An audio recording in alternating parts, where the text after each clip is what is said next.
Hello friends, welcome to special techno channel. So guys, सबसे first of all तो background में आप सोच रहे होंगे कि सर सीन क्या है। कभी अमरूद का बगीचा आ जाता है, कभी केले का बगीचा आ जाता है, स्टूडियो से वीडियो नहीं आ रहा है। तो सबसे पहले क्लियर करना चाहूंगा कि मैं अपने घर यानी कि गांव में आया हुआ हूं और घर में वीडियो शूट करना मुश्किल है बिकॉज काफी बच्चे हैं और फिर समझ लो कि दिक्कत आता है। इसीलिए मैं सोचता हूँ कहीं ना कहीं शांति में बगीचे में आप लोगों के लिए जो इम्पोर्टेंट इन्फॉर्मेशन है उसके बारे में शेयर करूं।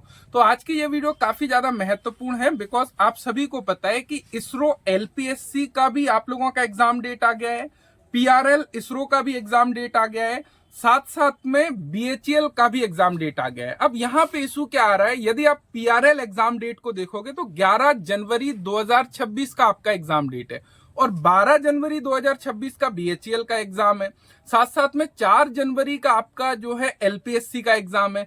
तो यहाँ पे ना काफी प्रॉब्लम हो रहा है स्टूडेंट्स को कि सर क्या करें, कौन सा एग्जाम दे, क्या हम लोग एलपीएससी का एग्जाम छोड़ें, पीआरएल का छोड़ें, केवल बीएचईएल पर फोकस करें।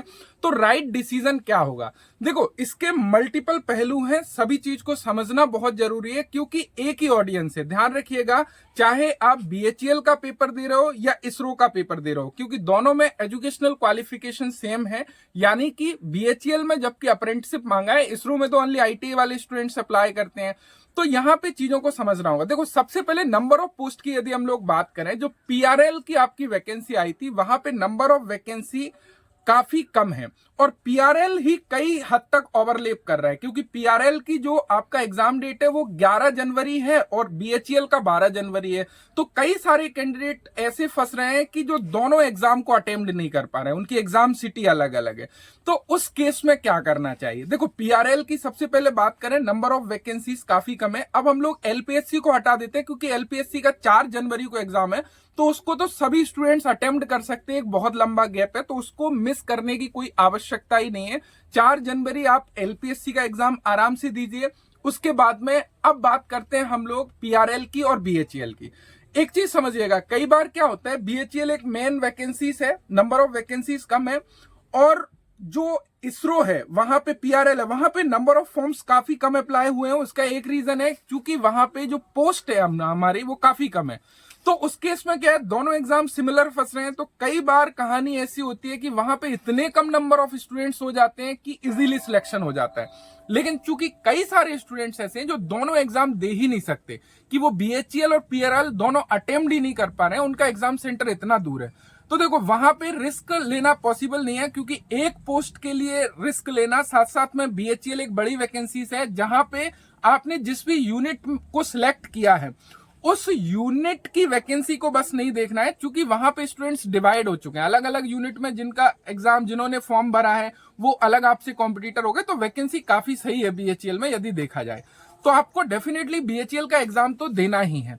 लेकिन जो दोनों एग्जाम को अटेम्प्ट कर रहे हैं, जैसे कि यदि पीआरएल भी अटेम्प्ट कर रहे हैं और बीएचईएल भी अटेम्प्ट कर रहे हैं, जिनको लग रहा है कि हाँ मेरा एग्जाम सिटी इतना दूर नहीं है, मैं दोनों को अटेम्प्ट कर सकता हूं, पहले पीआरएल का एग्जाम देता हूं, उसके बाद ट्रेवल करके मैं बीएचईएल का एग्जाम दूंगा, या सेम एग्जाम सिटी पड़ गया है किस्मत से, तो सेम एग्जाम सिटी है, वहां पर दिक्कत नहीं है। पीआरएल का और दोनों बीएचईएल का एग्जाम दे रहे हो, उस केस में एक चीज का विशेष ध्यान रखिएगा, आप जो ट्रेवल करोगे ना वो पहले से प्री बुकिंग सारी चीजें होना चाहिए। ऐसा नहीं है कि बीएचईएल एग्जाम देने जाने तक कहीं ना कहीं आप इतने टायर्ड हो गए हो ट्रेवल करते करते, वो थकान, मानसिक प्रेशर वो नहीं होना चाहिए, क्योंकि मेन एग्जाम आपका बीएचईएल है, पीआरएल काफी नंबर ऑफ कम वैकेंसीज हैं।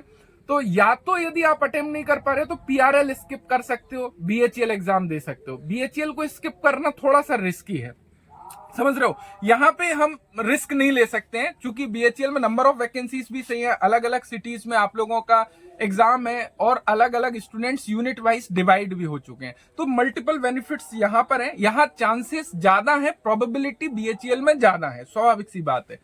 लेकिन जो लोग दोनों एग्जाम को अटेम्प्ट कर रहे हैं वो केवल इतना ध्यान रखें, मेरा मैसेज बस इतना है कि कोशिश करिएगा कि दोनों एग्जाम अटेम्प्ट करते समय आप बीएचईएल तक जाते जाते इतना टायर्ड तो नहीं हो रहे हैं, आपकी कंफर्टेबल जर्नी होना चाहिए। प्री बुकिंग सीट है, प्रॉपर है, तो कोई इशू इतना है नहीं। यदि आपको लग रहा है हाँ मैं नींद प्रॉपर ले लूंगा, चीजें मेरी प्रॉपर हो जाएंगी, मेंटल स्टेबिलिटी मेरी बनी रहेगी बीएचईएल एग्जाम तक, तो कोई दिक्कत नहीं है। तो मेरा बस इतना ही मैसेज है, यदि दोनों एग्जाम में से चुनना है तो सर क्या करें? देखो, पीआरएल में डायरेक्टली यदि बीएचईएल को स्किप करना थोड़ा सा रिस्की है, क्योंकि वहां पे विदाउट अप्रेंटिस वाले भी अप्लाई करें तो वो स्टूडेंट्स तो डेफिनेटली पीआरएल ही देने जाने वाले हैं। तो ऐसा भी नहीं है कि एकदम से नंबर ऑफ स्टूडेंट्स रिड्यूस हो जाएंगे, number of student definitely reduce होंगे, लेकिन बीएचईएल में भी तो कहीं ना कहीं उन्होंने अप्लाई नहीं कर पाया ना, जिनके पास अप्रेंटिस नहीं है। साथ साथ में यूनिट वाइज वैकेंसीज में डिवाइड हो गए हैं, नंबर ऑफ वैकेंसीज ज्यादा है। तो यदि हम लोग प्रोबेबिलिटी की बात करें तो मेरे ख्याल से आपको यदि दोनों एग्जाम अटेम्प्ट नहीं कर पा रहे तो बीएचईएल को अटेम्प्ट करना ज्यादा बेहतर रहेगा, राइट। तो ये चीजें देखिएगा, कई बार क्या होता है कि डिसीजन, एक छोटे छोटे डिसीजन होते हैं जो सही नहीं लेने की वजह से लगता है कि शायद मिस्टेक्स हो गया। तो बस यही एक छोटी सी वीडियो थी, बस मेरे को लगा कि कहीं ना कहीं गाइड करना चाहिए। काफी सारे स्टूडेंट्स इस उलझन में, और मैं अभी से आपको क्लियर कर दूं, इस उलझन में अपने समय को बर्बाद ना करें कि मेरा एक एग्जाम छूट रहा है, क्या करना है क्या नहीं करना है। अभी आपका समय काफी महत्वपूर्ण है, इस समय को पूरे अच्छे तरीके से यूटिलाइज करें, क्योंकि जैसा कि देखा जा रहा है लगातार आपको एग्जाम्स देखने को मिल रहे हैं और आने वाले समय में भी एग्जाम्स देखने को मिलने वाले हैं। अभी आपका डीआरडीओ की वैकेंसी, काफी सारी वैकेंसीज, इसरो की और यूनिट की वैकेंसी, मॉइल की वैकेंसी, तो डिफरेंट वैकेंसीज हैं।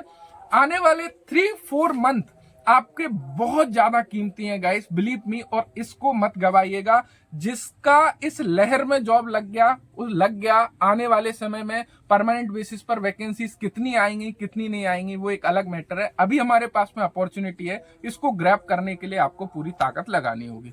तो मुझे उम्मीद है आप लोगों को ये चीजें क्लियर हो गई होंगी, आप अपना बेहतर डिसीजन लेंगे। मेरे को जो भी मेरी सोच समझ बूझ के हिसाब से लगता है मैंने आप लोगों को गाइड कर दिया। कई सारे स्टूडेंट्स बोल रहे थे सर चेंज कराइए, देखो ये पॉसिबल नहीं है कि चेंज हो। एक बार डिपार्टमेंट डिसाइड कर लेता है डेट, चेंजिंग की पॉसिबिलिटी काफी कम होती है, तो चांसेस नहीं है। तो इसलिए हमको वो चीज को एक्सेप्ट करके कहीं ना कहीं चीजों को देखना होगा। और पीआरएल में नंबर ऑफ वैकेंसीज भी काफी कम है, फिटर की 1 पोस्ट है, टर्नर की शायद 2 पोस्ट है, तो इस तरीके से आपकी पोस्ट है।